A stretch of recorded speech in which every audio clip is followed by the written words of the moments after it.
Hey everybody, this is Hercules Pedix, founder, curator, docent, and gift shop employee of the Hercules Pedix Academy of Comic Book Studies. Today we're going to continue our look at Frank Miller's run on Daredevil. We're looking at 185 through 190. This is quite a climactic end to the run, even though Frank Miller does 191, but that's almost like a coda or an epilogue. But this kind of wraps up the Elektra storylines and a bunch of other things. And pretty much Frank Miller is walking out the door at this point. He's about to do Ronin at DC and jump ship from Marvel. Before we continue, though, I forgot to read something from the letter page of number 184, which we looked at maybe a week or two ago in our last round of Daredevil. And this is a double-page letter section all about 181, the issue where Elektra gets killed. Of course, it was very controversial. A lot of people writing in saying, like, oh, how could you? Shame on you. They took it very personally. This one guy, though, writes in, he says, "Dear editor, Frank Miller is a genius, but let's not forget, so was Hitler." Wow. Sorry, guys. That just made me laugh out loud when I read that. Talk about taking your comics too seriously and also making really dumb analogies. Okay, let's get cracking, guys. 185. Very explosive cover. And so for... Oh, I'll get to that in a second, sorry.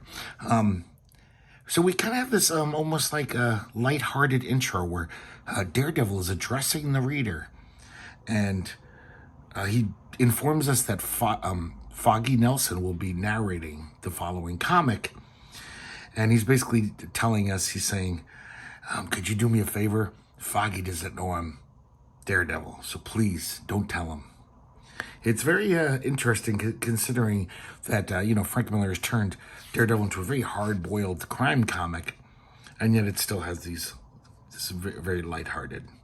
As you can see, Klaus Janson has really taken over the art. This is pretty nice stuff. The lighting, Klaus Janson's putting the work in on a lot of these pages. So we start off with this chapter is called Guts. So here the credits have changed. Miller, scripter, storyteller. Janson, penciler and inker and colorist.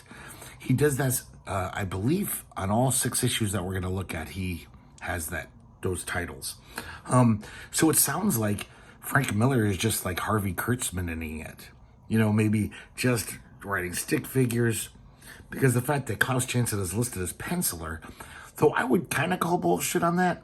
Because a penciler, sometimes pencilers do very light pencils, and it's the inker's job to delineate and illustrate. The penciler, his main duty is the storytelling. And Frank Miller is still doing that. He's just probably doing very rough, loose pencils. So I guess he was just being magnanimous and saying, wow, Klaus Janson's drawing the bulk of this. I'll let him be the penciler, or credited him as penciler. We start off the issue in the offices of Nelson and Murdoch. Foggy's there by himself. Heather comes in. She tells Foggy what's going on, how those assholes at her company have been trying to edge her out, and now they're involved in something criminal. We found that out last issue. They're building explosives or something. And Foggy says, have you told Matt? And she says, I can't, because Matt's been acting very weird lately with Heather, basically telling her, like, oh, you should just quit, be my wife, Matt, and then right then Matt shows up. So I forgot to mention that this is narrated by Foggy, as previously mentioned, and it's kind of written in this faux Raymond Chandler style. Like, it's played for laughs, and it's actually quite funny, like where Foggy's trying to be a tough guy in the narration. Right off the bat, he uses that, like, kind of cliche, a beautiful woman walks into the detective's office cliche. I'm working late. on a stack of red-hot depositions when the scent of $200 an ounce perfume sneaks into my nostrils. So it's that kind of writing, you know. Even though Foggy's a big goofball in real life. So Matt seems completely oblivious to Heather's problems. She's obviously very worried about all of this. And he's just like, oh, so have you given any thought to scuttling your whole life and career? Foggy says, she has hay fever. That's why she looks like she's been crying. Actually, we were going to go out and chat about something. So they just basically ditch Matt, which I thought was weird. You'd think Matt would be like, this is my girlfriend. Can I come along? But he decides to investigate Glen Industries, find out what the hell's going on down there. So he's outside eavesdropping. Foggy goes with Heather to this board meeting. And this is that, I can't remember this guy's name, Mr. Spindle, but he's kind of in charge of this whole coup d'etat where he's, he wants Heather gone. He's doing all these shenanigans. And there's some just great panels in here by Jansen. These great panels will become less and less as we look at the next 6 issues.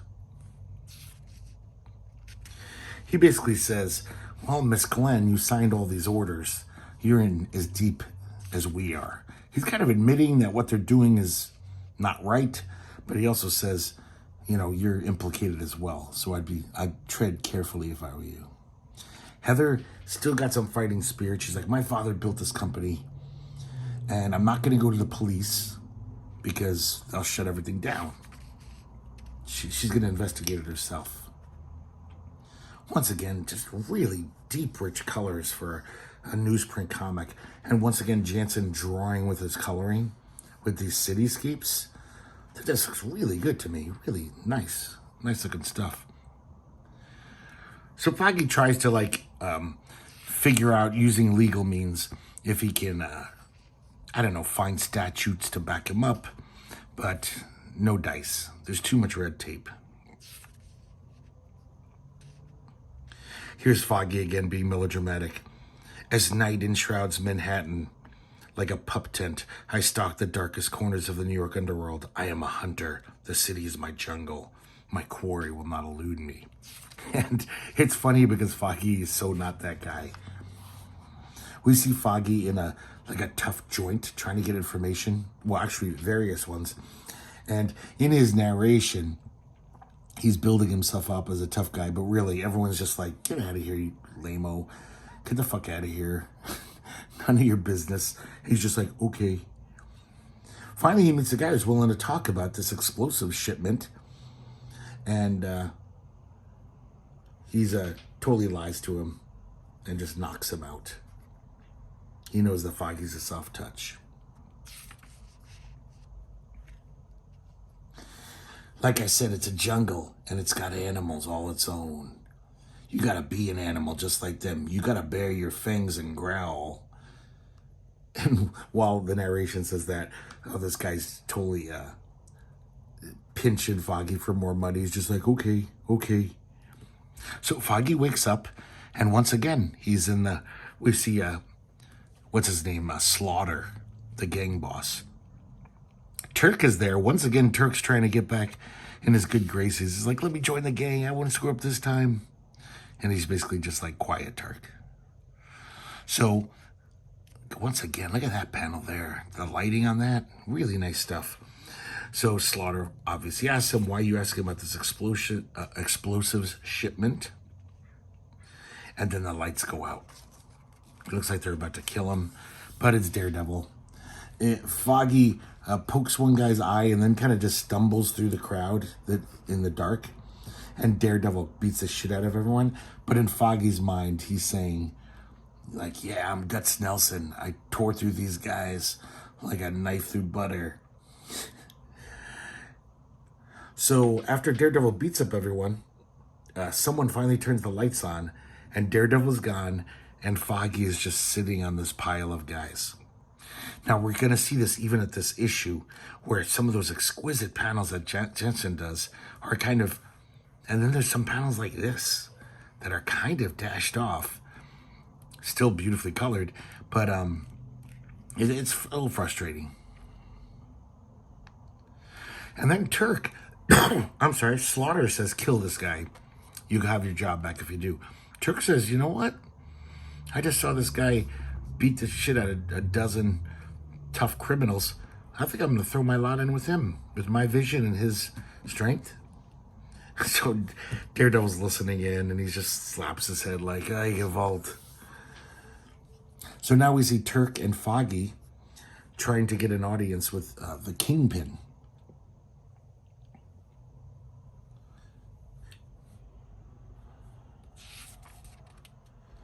Turk is talking about this explosive shipment, and Daredevil's listening in. Oh, look at this, another really nice panel. Later on, we'll see an issue after Frank Miller leaves, and it's just Klaus Janson, and all this great storytelling goes away. Klaus Janson's not nearly as good. So even though it says pencils by Klaus Janson, this is still just beautiful Miller panelology. That's a pretty imposing Kingpin. So Daredevil now has this information. He runs down to the pier to try to stop the explosion. I guess they're going to blow up a ship. And he's too late.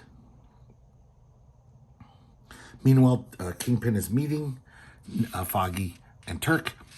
And basically, Turk is saying, hey, you got no chief assassin now since Elektra died. This guy could be your new guy. Kingpin is pretty sure that this guy looks like a little wuss. I doubt it. And he keeps trying to run away. Kingpin's like, get out of here. And he's like, okay. But Turk stops him. Meanwhile, we see Daredevil.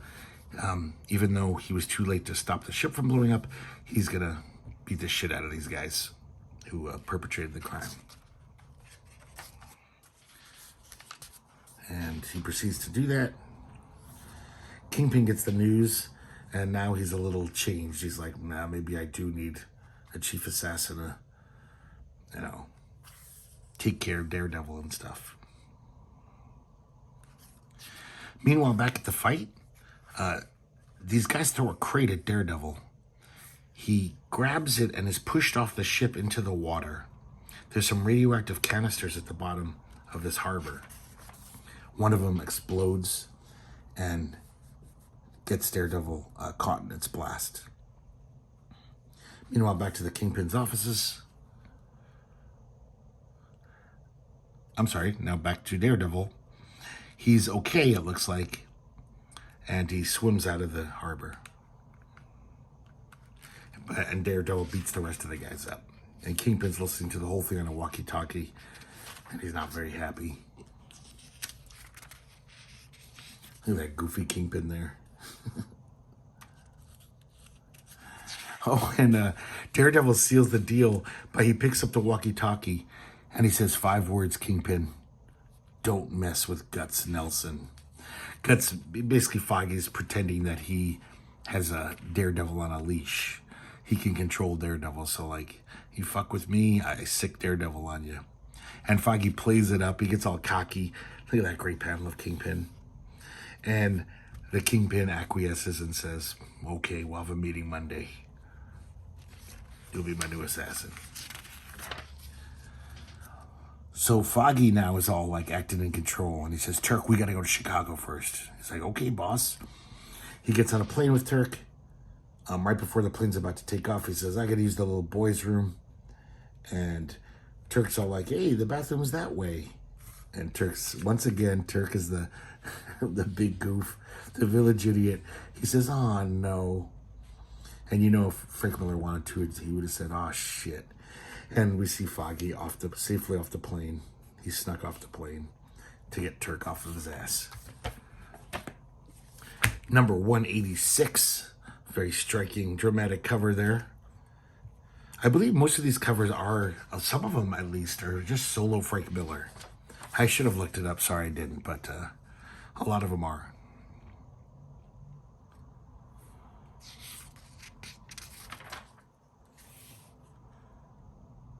So we see this guy, this civilian, watching Daredevil bounding around.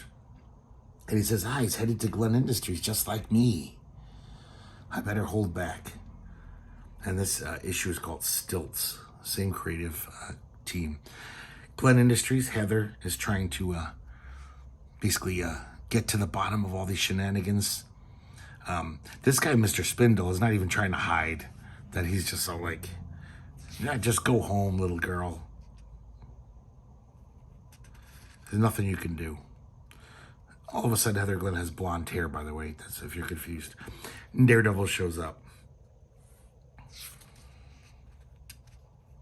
He, supposedly he doesn't know who Heather Glenn is, but he says, Mrs. Glenn, if you turn in any evidence, I will make sure you will not suffer. You will not be indicted in any of this. I just love that little panel there. Look at Daredevil flipping out backwards. So now we see that Spindle definitely is not above board. And outside the window is Stiltman. Stiltman says, my price has doubled. You didn't tell me Daredevil was involved in this. I've tangled with that guy before, and he kicks my ass every time. He sends me to jail. Stiltman, one of the most ridiculous villains ever in Marvel history. Frank Miller really plays it up with these layouts of just how ludicrous his whole costume is. It just wouldn't work. It's just very silly. I love this. Even he drops one of his gloves and he's just like, oh, well, I'll never find it now. It's like you could just shrink back down and grab it. But so because of that, he goes to Melvin Potter's costume shop. Melvin Potter, as we saw, is the Gladiator. He is now not the Gladiator and wants to go straight. I don't know how, but he has this costume shop. And Turk happens to be there, and Turk is trying to convince him to become the Gladiator again so he can team up with him to commit crime. This guy walks in. He says, I need this glove replaced. I need one more just like it. Turk seems to recognize him, but he's, Turk being a moron, he's like, I know, you're Leapfrog. That's another old ridiculous Daredevil villain. Once again, some of this lighting that Jansen's doing with the zipper tone, really amazing stuff. So Turk decides to follow this guy. He's like, this guy's a supervillain, I know it. Meanwhile, back at Nelson and Murdoch, they're looking into Matt. Sorry, guys, is using their facilities to investigate Glen Industries. And he's kind of gleefully basically saying, oh, we got him. I've been going through the paperwork. We're going to nail them to the wall. Foggy kind of dresses him down. He says, we're not a branch of the prosecutor's office. Why you have so much zeal for this? I think this has something to do with Heather. The fact that you want her to marry you so bad, you want to take Glen Industries away from her, so she has nothing left but you. And it kind of seems like Matt Ritter is doing that, just that. While he's yelling at Matt, he's getting louder and louder. Even though he doesn't look like he's getting angrier, and Matt is becoming very uncomfortable, Matt's like, please stop yelling. And even though Foggy is now concerned, his words keep getting louder and louder. Matt, is something wrong? I think this is a really good effect here to make the words seem like they're getting unbearably loud. So, of course, what's happening is Matt's hypersenses are kicking into overdrive. Like when he first got his powers, he was going crazy. He could hear every sound magnified, smell every terrible odor, and that's why he went to Stick a long time ago, to learn how to use his powers. It goes away, and it's a horrible headache, and he's just like, oh shit, what the hell's going on? Now he visits the assistant district attorney, Maxine Lavender, and he's bringing the evidence to her about Glen Industries' shenanigans. I just thought this panel was interesting. It doesn't look like either Miller or Jansen, just like a really well-illustrated face. It's not really stylized. It's almost like something a sketch artist would do if they were drawing your face. Now, Turk has followed this little nebbish. I like his take on Stiltman, is that this guy is a short guy. So, like, he loves being Stiltman because he's like, I'll be tall, yes. For once, I can be tall with my costume. Because he always wanted to be tall. This is kind of interesting effect here. Turk conking him on the head. And look what just with the color. This is a cover overlay. Instead of like writing explosive lines, he does that. Kind of interesting for a newsprint, comic. So now Turk, as in his Stiltman outfit, goes to visit the Kingpin. Look at this terrible foreshortening here, or whatever you call it. Still, this looks great. But then he's trying to draw the Kingpin from down below, and he totally fails. He looks like a cardboard cutout. But still, but then he makes up for it with this great panel. Of course, Kingpin just says, "I do not employ idiots." Get the fuck out of my face, Turk, you're a moron. So Turk, of course, says, well, if I kidnap that woman, Heather Glenn, that Stiltman was supposed to, he'll be impressed. And maybe I'll get back in his good graces. We also see this little character note. I guess in Kingpin's building, he has one whole floor that is just a private hospital. And it's for his wife, Vanessa. So she's still in a coma. And that's going to be a thing for decades, I think, in Daredevil. Or at least the next 10 years. So now that Nebbish guy, who is Stiltman for real, he actually goes to the cops and says, somebody stole my Stiltman outfit. And Daredevil happens to show up right then. So he tells Daredevil what's going on. Now we see Heather and Foggy talking.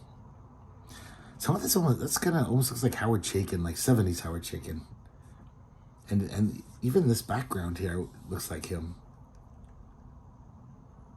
So Heather's once again talking about, like, if I lose Glenn Industries, Matt's all I've got left. You don't think he's counting on that, do you? So it's like kind of weird. Actually, Foggy asked that. So Foggy's starting to think, wow, my pal's doing this really shitty thing. Heather denies it, though. She says, no, he's not doing that. So meanwhile, we're back at the Maxine Lavender's office. Stiltman grabs her. And I love it. She just punches him in the face. He's like, ow. Even with this amazing Stiltman costume, Turk is still an idiot. This is a beautiful sequence here. This 2-page spread of just the long vertical panels. Turk drops Maxine. Daredevil rescues her. This is just some really fun, like, superhero stuff. And Turk has got a gun. He's shooting at Daredevil, missing every time. Daredevil kind of sneaks around onto his back and presses some wires or pulls some wires. He basically tells him that, yeah, that original Stiltman, he's so mad at you that he told me how to disable the Stiltman suit. And that's what I'm doing. There's a weak spot, the gyro, that keeps it all in balance. So we have this comical page of Turk going, whoa, totally losing his balance. That's just wonderful, wonderful shit going on here. But when he crashes onto a building, the crash almost deafens Matt. So his weakness is coming back. Or his hypersensitivity. He runs off. And this page is like brutal. He shows up at the law offices. Heather's there. And apparently Glenn Industries is through. And he says this to Heather. He's almost gloating. He's like, it's all over, Heather. Glenn Industries is finished. We must now prepare your defense. And he goes on about, yeah, we'll do this and that. And we'll play up your incompetence as an executive and your inexperience. So he's totally insulting her. And I love this. She interrupts him and says, all right, Matt, all right. I'll marry you. As she looks down, just defeated. And Foggy sees the whole thing and is just like, what the fuck is Matt doing here? This is not my buddy. You know, that's a really well drawn. I love that Matt face there. That was just great writing on Frank Miller's part. Really good stuff. Okay, number 187. Very striking cover. Always a sucker for these kind of covers, all white. And it looks like Matt is suffering this hypersensitivity again. Really like the way they do this. Just all the giant sound effects. Cars honking. Man. This is using the coloring and penciling and inking. This is a great vista right here. This chapter is called Overkill. So he's in this hypersensitivity is fucking him up so much. He's swinging around the city one day and he falls out of the sky. He's in so much pain. He shakes his head, thoughts together, grabs a clothesline, it breaks, but he lands in the garbage, so he's okay. But he's like, man, I need help. I can't go to a doctor. There's only one man who can help me. And you're probably guessing who this is. That is. Next we see the city morgue. We see 4 members of the Hand, the ninja clan. Or more, sorry. And they're stealing a body. Black Widow shows up. This sequence is interesting. It's all in silhouettes. I don't know if Jansen was just lazy. Because the first page, it's effective. This looks pretty cool to me. But then it's just like, really? I think I'd rather see this not in silhouette. I think it would be much more exciting. But maybe Jensen was facing a deadline. He was like, hey, I could just do silhouettes for 3 pages. Here we do see the Black Widow. And this is Frank Miller redesigned her costume. She only looked like this for a year or two. I guess nobody else liked Frank Miller's redesign. And she quickly went back to her cool old costume. I mean, her costume is pretty classic. He's like, don't fuck with it. So we just see some wicked fight scenes, except that they're all in silhouette. I think they'd be better if they weren't. She's kind of beating the shit out of them. So they're trying to escape with this body. One of them throws down those foot spikes that ninjas use. They work. Black Widow goes down. Of course, all the members of the Hand dissolve. And it turns out that Natasha is working with Nick Fury. She's on the radio with them. And she says, I think I may have been poisoned. Now we cut away to Duke's pool hall. Once again, Daredevil's looking for Stick. I guess Stick doesn't hang out there anymore. Apparently he hangs out at Josie's. That's where he's been, which is Daredevil's bar of choice to beat up guys and get information. All of a sudden, while he's questioning these guys and roughing them up, he gets another attack. This guy's cigar is almost like killing him because of his hypersensitivity. Smokes everywhere. I kind of like the body language there. And then we can hear the guys saying, hey, he's hurting, let's have some fun. And they beat the shit out of Daredevil, or try to. Daredevil's not that fucked up, though. He actually does punch them and escape. He runs away. With a very terribly drawn silhouette here, where his legs are all stubby.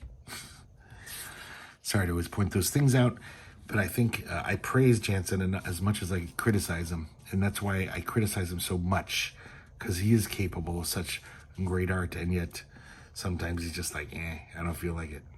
So now we're outside Josie's bar. We see Stick and some more Hand members. One of them shoots an arrow at Stick. Of course, Stick easily intercepts it because he's a master. And we get a typical Miller fight scene with horizontal panels. Stick takes him out very easy. Love that panel right there. That is some really just kick-ass cool art. So Daredevil's trying to escape these guys chasing him and also find Stick. He's trying to make it to Josie's. Just crossing the street is a fucking peril for him. And then right when he's about to make it, because he doesn't know if it's a green or red light, all the cars start to honk. And look at that. He's in agony. Once again, love these sound effects, the way they work with his dilemma. Now this scene's kind of interesting because we see this good-looking taxi driver. He's got a client. He says, hey, that looks like Daredevil. Those guys are beating him up. So he gets out of his cab with a, I think he's got one of those, God damn it. I can't even think of the name of this thing. The thing you'd use to change a tire. Let's call it a big metal stick. He uses his big metal stick and he helps out Daredevil. Gives him a breather, and Daredevil takes advantage of that, and they beat up the guys. And Daredevil says, you know, I could actually use a ride. And the guy throws out his other client who's kind of a jerk, who's yelling at him. He says, get the hell out of my cab. I got a more important rider. So the reason why I thought that was interesting is because I think that's supposed to be Jake Lockley, one of the many alter egos of Moon Knight. It gives you no clue. Nobody calls him Jake or Lockley, but I just have a gut feeling it is, because that was a very popular comic at the time. Now we see we're in S.H.I.E.L.D. headquarters. The doctor is telling Nick Fury that, yeah, Black Widow's got a week to live. That poison, we've never seen anything like it. It's basically given her the cancer that will kill her in a week. Nick tells her in this very moody scene, very beautifully lit too by Jansen. Now Daredevil shows up at Josie's. Josie once again is like, please don't throw anyone through the window like you always do. I can't afford it. So he says, I'm looking for Stick. And then once again, he's about to leave, but he gets his hypersenses activate. And these guys, of course, say, look at him. Let's beat the shit out of him. And now it's Daredevil who's thrown through the window for once. We cut away to Stick, and he's talking to these three shadowy figures who kind of, by their silhouettes, look like ninjas.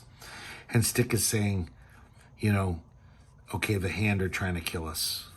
We need help. And we need that Daredevil kid. The three ninjas are just like, he's not one of us. But Stick says, guys, trust me. I trained you guys. I trained this guy. We need him. He's quick, he's brave, he's smart. But he's hurt. And right then, Daredevil shows up. I'm sorry, because they're in his brownstone apartment. They snuck in.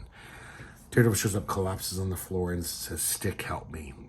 Now we see the Hand. They're in this cathedral.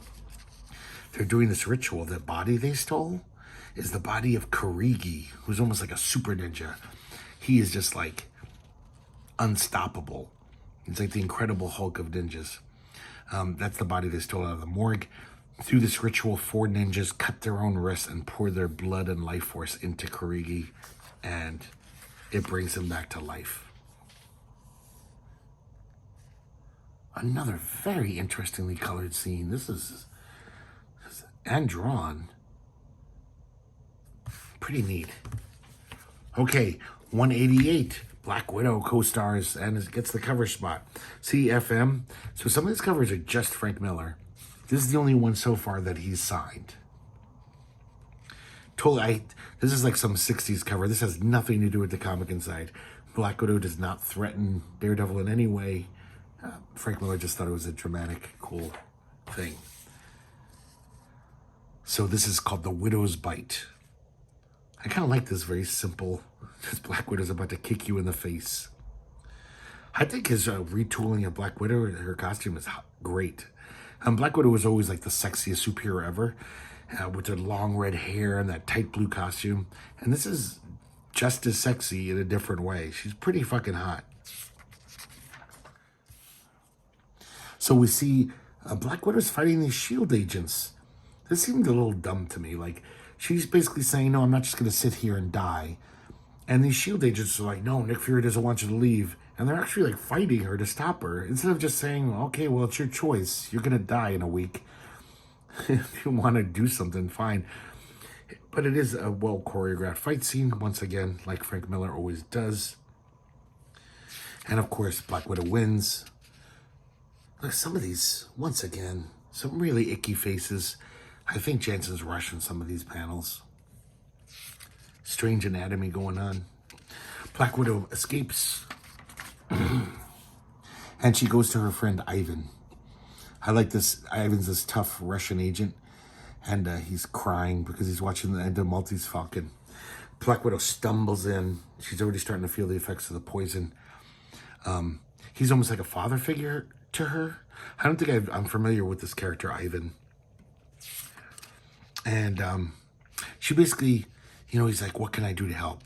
And she's like, no, I want you to sit this one out. I love you like a father. But she leaps out the window. Just these scenes of her, like, just amazing, sinuous body running through the city. It's just pretty nice. It's pretty appealing. Not to sound like a dirty old man or anything, but it's just aesthetically beautiful to me. It's very nice. So, especially with these amazing colors, once again, doing the cover overlay instead of actually illustrating it with pencil and ink, he's using the color. So, she's heading toward Matt's house, Matt Murdock, her previous lover, and basically the guy that deep down she'll always love, and she also knows that he'll always be there for her. She sneaks into his brownstone. She's about to go to the basement, but then says, oh, he wouldn't be down there. He never goes down there. And we see these swords, and it's those three ninjas, Stick's friends. And they're like, good thing she didn't come down here. Since she didn't come down, she need not die. They were going to kill her if she poked her nose in. Now we see Matt is in a sensory deprivation tank. Stick is basically chastising him with his mind. So it turns out Stick is psychic. He's a telepath. And Matt is just completely like, I don't want to come out. I just can't take the pain anymore. I just want to be where all those sounds and smells can't reach me. Now, I thought this issue was very out of character for Daredevil. He's shown himself to be the man without fear many times. And have you thought of earplugs? It seems like you could have just amazing earplugs in your ears. Or, when if you ever get an attack, you just put them in real quick. I don't know what you could do about the smells, but it seems like the sound is the thing that is crippling him the most. But not to nitpick, but I just thought this didn't even seem in character for Matt Murdock. The fact that he's afraid to come out and face this pain. Meanwhile, Black Widow is realizing the poison's acting pretty quick. She's stumbling. She never does that. She never fucks up. She's like a fine piano. I was trying to think of some brand. Steinway? I don't know.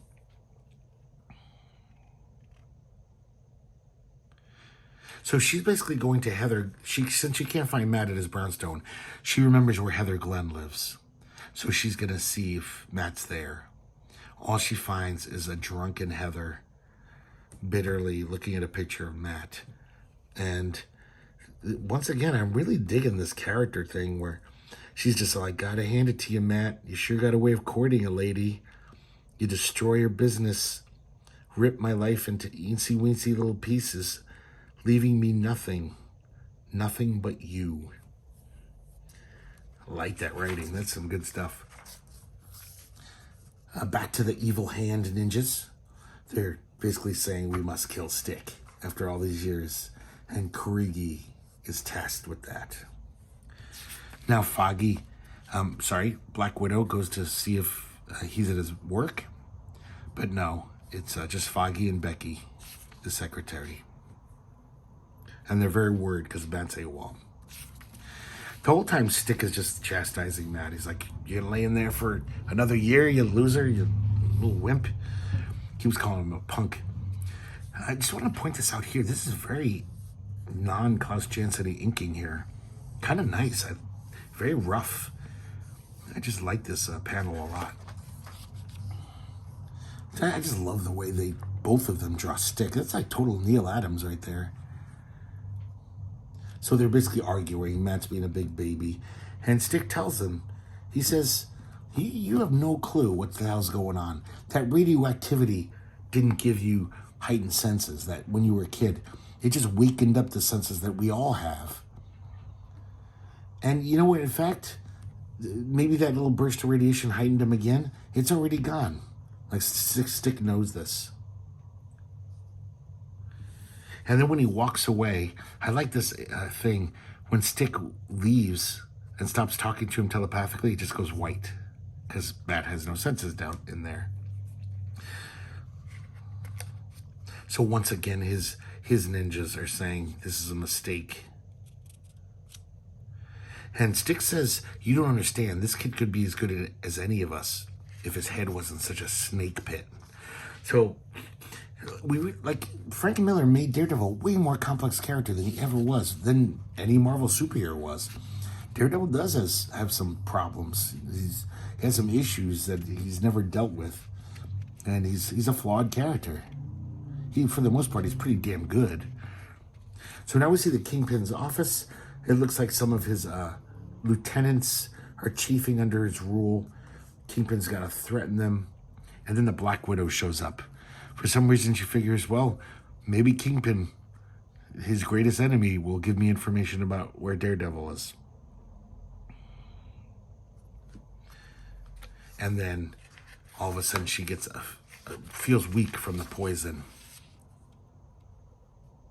And then she starts dissolving like a hand ninja. Really like that panel too. Almost like early Sienkiewicz. She runs out of the office, and she's like, she knows she's dying. She says, I need you, Matt. Now we see Karigi, basically outside of Matt's penthouse. And he's sneaking in to attack Stick. Once again, these guys are talking. Matt's still being a big baby, and he won't come out. I like this green coloring on Matt here. And then once again, he does this trick, because all of a sudden Stick says, what the? Because Karigi's attacking him. So he telepathically leaves Matt, and it's just white.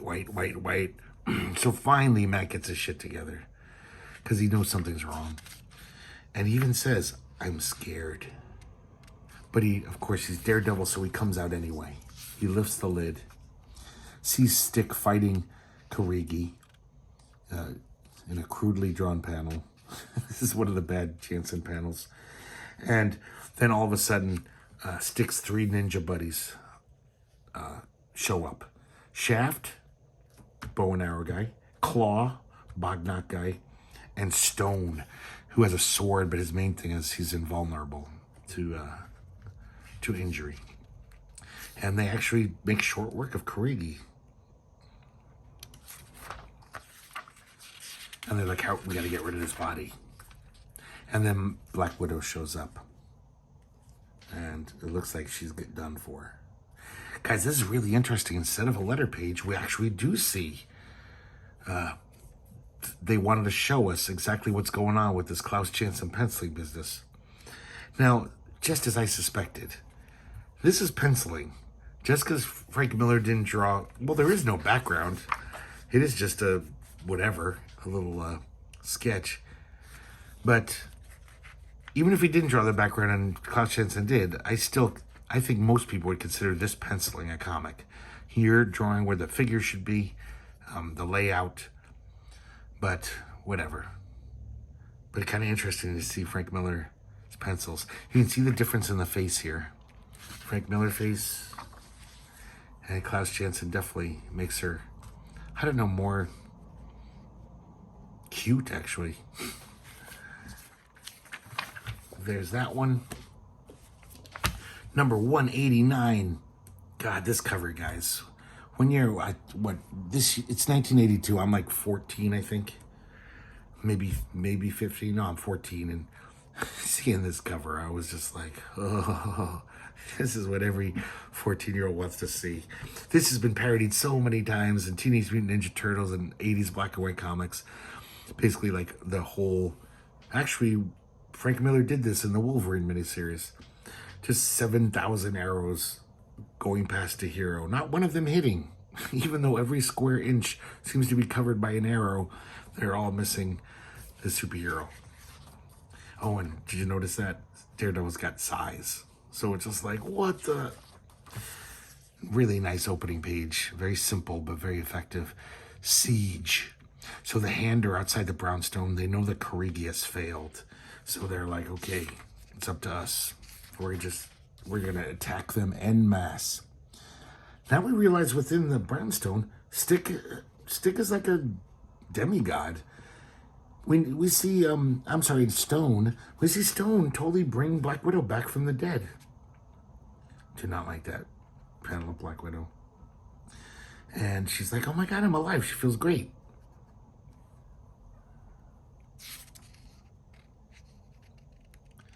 And he introduces her to Stick and his ninja crew. I like when Stick calls Black Widow Toots. And she says, don't call me Toots. Look at that lighting there. That's really good stuff. So right then, the hand attack. Stick and his crew make a tight circle.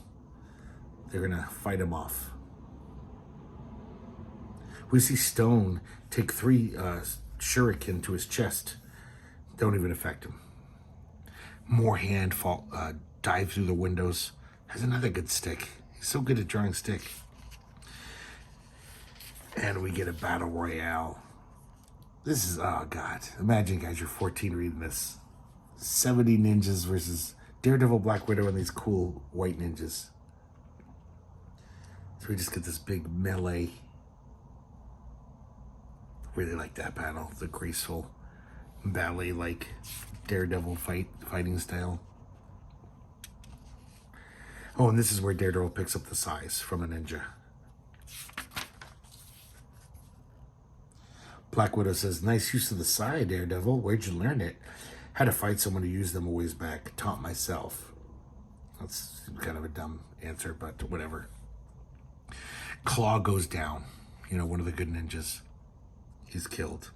Stick realizes it's hopeless. They're not going to win. Stick says to Shaft, he says, grab my hand. There's no other way. And while Daredevil continues to fight the ninja, all of a sudden they start dissolving. Yeah, this is getting a little sloppy here.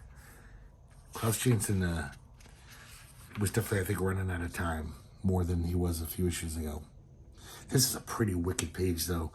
So Stone and Shaft do this kind of mystical thing where they take in all of the life force of the ninja, totally killing them, of course, extinguishing them. And Stone says, Master, let me join you in this. He says, no, you got to protect Daredevil and Black Widow. And Toots and Stone grabs them and runs away because they kind of explode with they couldn't contain the energies of, 25 ninja. Look at this, just splat. God, look at this, guys. The effect he gets on newsprint paper. That's like 3 different kind of crazy effects going on there that nobody ever uses in mainstream comics back then. Really interesting. So Stone says, I gotta meditate. I gotta rebuild my strength. Black Widow takes a shower. We do see this moment where Black Widow sits down next to Matt and she says, we've been friends since way back, more than friends.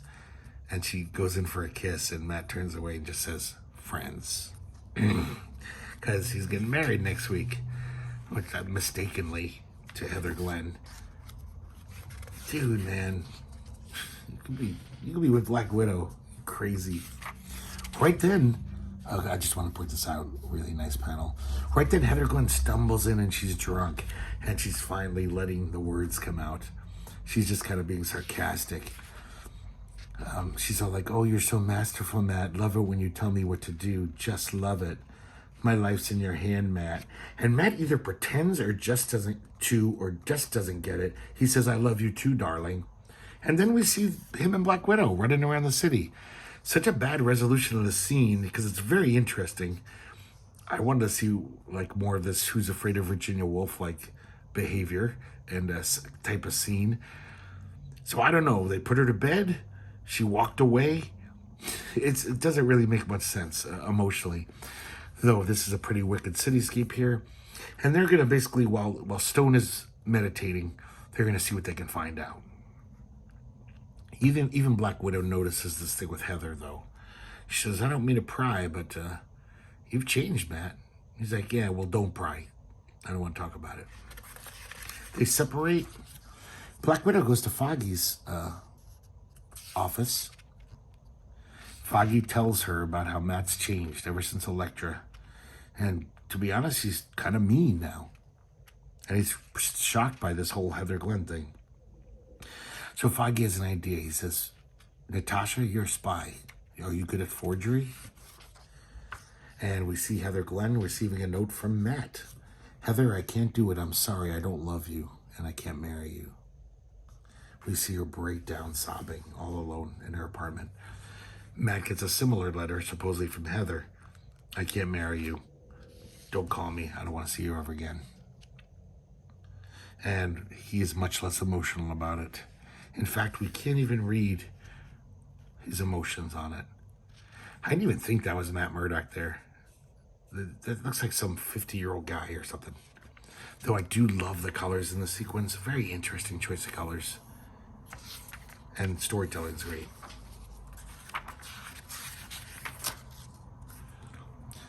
Now, Matt and Natasha have returned. Stone is done meditating. He says, I have divined what their plan, the hand's plan shall be. They're going to seek a champion. Now the Karigi is destroyed. And the fallen champion they're going to resurrect? Elektra. I just love this, even though it's just a next issue blurb. Just the simple black and white Elektra is just fucking gorgeous to me, with the surrounded by black. I think this is the best page in the issue. It's amazing. Okay, guys, here it is, 190. Pretty much the climax of Frank Miller's run. Very weird, cool cover, weird color choices, pink, and I like it though. I love this floating Elektra. This is Miller credited to Miller and Jansen. So we see this prologue. And guys, this is another one back when I was 14. Loving Elektra. She died too quick. And now we kind of get Elektra's prequel origin story. We see prologue. Elektra has just left Matt. She's thinking about it. Once again, she knows that Matt loves the world more than he loves her. Even though he loves her incredibly. She's not in the same headspace as he is. She doesn't love the world anymore. Her father was killed in front of her eyes. She's in somewhere like in Antarctica or I don't know, some godforsaken hellhole. And she's in pain. Her feet are going numb. And she says she is Elektra and she will not die today. I love that panel. So she comes to this wall. I guess her sensei told her about this wall. If you scale it, then you will be worthy, whatever, to join these warriors who will train you.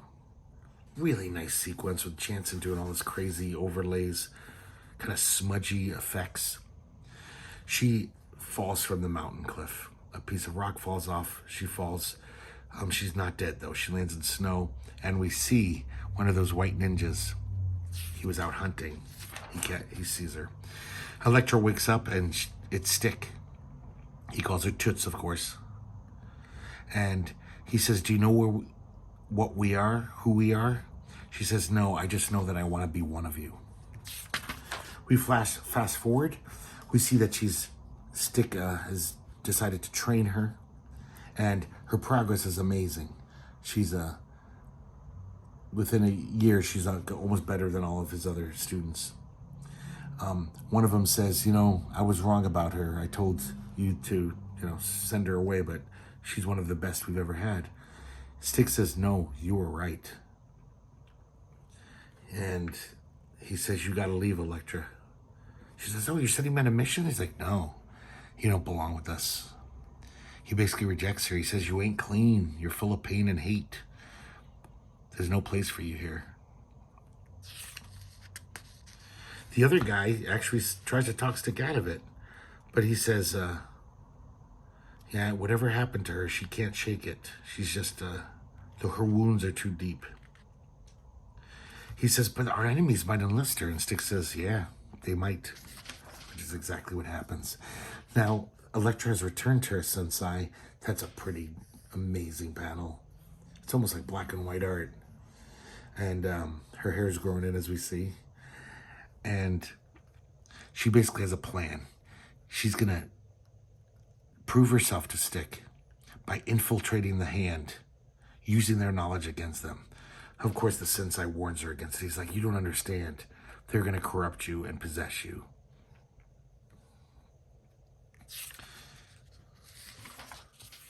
So the Hand come to her. People in that ninja scene, I guess, they already know how formidable Elektra is. So the Sensei says, they'll come to you. You don't even have to look for them. And they do. She proves herself worthy. They take her down to meet that little fat fucker who was the, remember for him from the earlier issues with the Hand? He's in charge of the Hand, even though he just sits around eating junk food all day. I never understood that. He says, you trained with Stick? And she pretends that like, oh yeah, his ways weren't profitable enough. They say, we require a test of you. They throw her into this pit, or she leaps down to this pit. There's a fighter there with 2 sais, and she takes him out and kills him. Turns out it's the Sensei. I guess they drugged the Sensei with this weird drug which would make him fight against his will. And so that was her test. She kills her own beloved Sensei. And this is what sets Elektra down this dark road, which she continued to follow until her death. Now we see Stone and Matt are running through a graveyard, trying to find Elektra's grave. They know that it's going to be robbed. And the whole time Stone is telling Matt all of this stuff. They're talking about this in their minds. I guess they all are telepaths.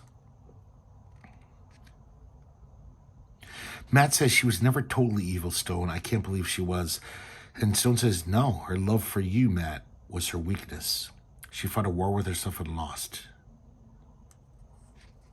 So there's definitely some interesting stuff about the whole Elektra saga in this issue. And yeah, when it came out, I was just like, yeah, more Elektra, even though she's dead. I loved it. So now they're just about to take Elektra out of her grave, and Daredevil and Stone make their move. It's kind of interesting. It almost looks like you're looking at a double-page spread, but it's not. It's just 2 single-page pinups. And then the ninjas start coming out from under the ground like zombies in a horror movie.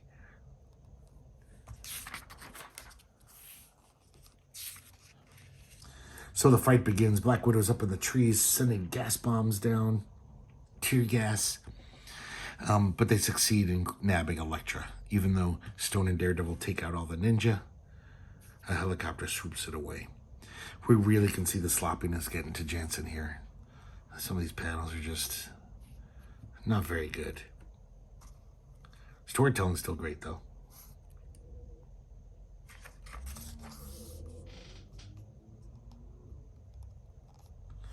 Next, we see this assassin creeping into Kingpin's office. Kingpin easily takes him out, and he realizes that there's a mutiny. He realizes he really needs a head assassin, a lead assassin, because without one, you know, there's his own lieutenants have nothing to fear. He needs an object of fear so that they think that they need the Kingpin. Man, love that panel of Natasha. Don't like that Daredevil running clumsily. So Stone kind of fills in Black Widow on the whole Elektra thing. She wasn't around for this knowledge. Stone kind of sad that he's getting old. There's no one to replace him. Stick is gone. And Daredevil still doesn't really know the way with a capital W.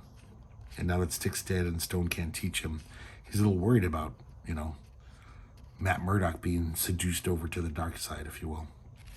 Daredevil shows up at Kingpin's place. He says, basically for information. He tells him about how Elektra's going to be brought back to life. At first, Kingpin accuses him of being insane. He agrees, but he says, there's something you must do for me in return.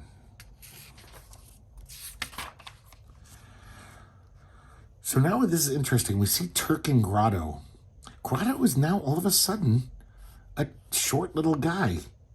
Grotto was always this big muscular guy, like a foot taller than Turk. And now he's this guy from now on, I guess. I guess he's always going to be that.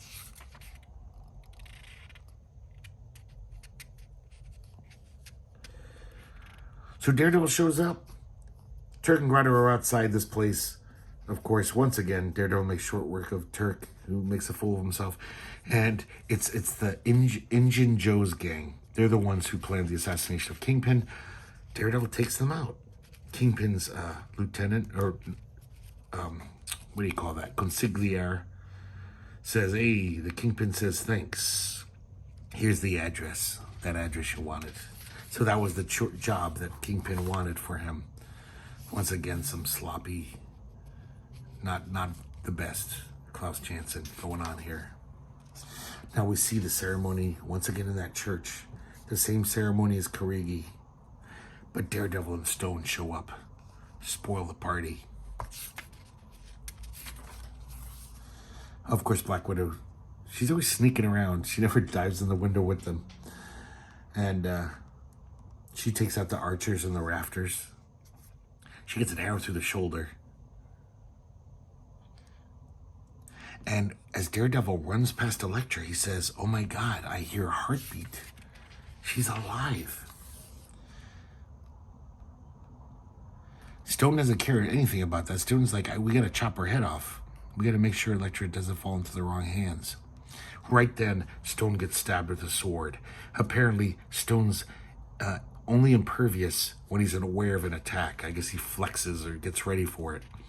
So Daredevil was supposed to be watching his back, but he's so transfixed by Elektra, he wasn't. So now the ninjas attack Stone, and the whole time Stone is saying, Daredevil, help me. The wound is deep. Daredevil's totally ignoring him. This is another, I gotta say, out of character thing for Daredevil, even though I know Elektra is his, like, weak spot. But I can't imagine any other situation if someone was, like, wounded and was like, please, Daredevil, help me, that he would be like, sorry, you're on your own. But he doesn't even know Stone is there anymore. While Stone is desperately fighting for his life, asking for Daredevil's assistance, he's trying to bring Elektra back to life himself. He's like, maybe I can do it. Styx says it's just a matter of moving energy. I'll die if I have to. And he means it. Of course, Stone is getting more and more weak. Daredevil doesn't give two shits about Stone, though. He finally breaks down and he collapses. And then all of a sudden, these gunmen show up and they start shooting all the bad ninja. They rescue the Black Widow, get her to a medic, and it turns out they're the Kingpin's men.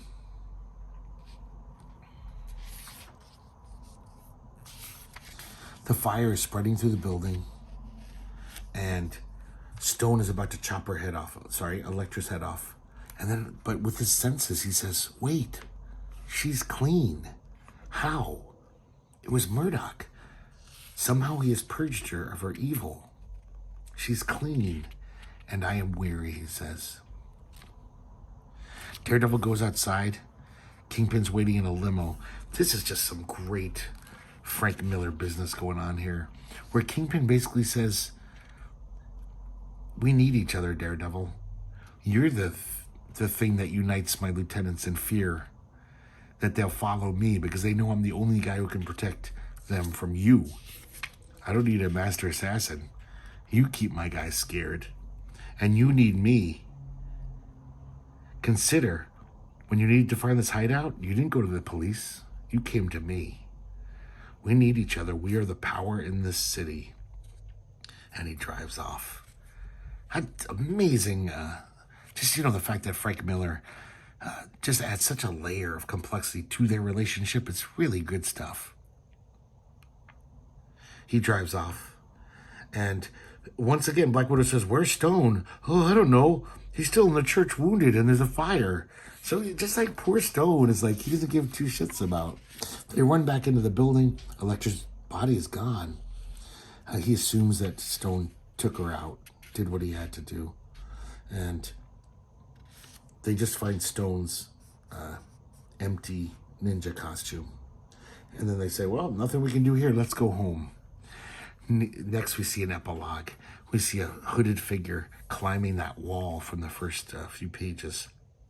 She scales a wall that cannot be scaled. We see the rock fall just like it did, 10 years ago. But she grabs another rock and she makes it to the top.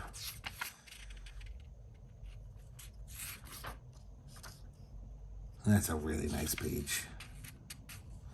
It almost looks like I don't know, like Alex Raymond or I don't know, some classic, like Dave Stevens or something. It's so beautiful, that drawing. This is even signed F.M. Jansen. They rarely did that in the comics. And we see this, not so nearly as well drawn, unfortunately. That face is a little off to me. But look at these amazing colored clouds in the background, the textures and stuff. And that's it, guys. This Elektra really wouldn't pop up, even though they brought her back to life, and then she just didn't do much after that. But I gotta say, this is interesting. I think Marvel, which they never did, they changed their ad space for this. Or they figured out something, because it is kind of interesting, this page split. Like we see this, you gotta wait a page. This, and then wait another page. So it's almost like this dramatic pause for this great last page of just like, whoa, Elektra's back, and she has a white costume now because she's pure. So that's it, guys. Pretty much for the first part of the Elektra saga. As far as any of us knew, for a long time we didn't get much more. We got prequel stories and stuff, like the Elektra Assassin miniseries, which I will definitely show off one of these days. But there you go, Daredevil 185 through 190. Sorry it took so long, guys, but these comics from my childhood I read so many times. I want to point out every single fucking panel in them because I remember them so much, and I thought about them so much when I was little. But I still love these comics. Sure, there's some flaws, but I think Frank Miller's doing just an amazing job just writing a great mainstream superhero comic. I mean, this is all you could hope for a superhero comic to be. And, well, not necessarily, but for me. So, yeah, I've been digging them, but I think I'm going to keep going a little longer. There is one more epilogue Frank Miller issue, and then I might continue to look at all the Daredevils, because Daredevil was a part of my life for over a decade. I moved across the country. Daredevil was still a monthly fixture in my life. All these things happened in my life. I went to college. I graduated. I was still reading Daredevil. So it's kind of important to me. So I definitely don't have all the issues. I weeded out all the ones I don't like. But I do have a bunch post this era. And of course, Frank Miller does return as the writer in a great run, which we all know about, Born Again. So I think I might just keep going, guys. Finish it up. What the Daredevils I do have. So thanks for watching, and I hope to see you next time here at the Hercules Pedix Academy of Comic Book Studies.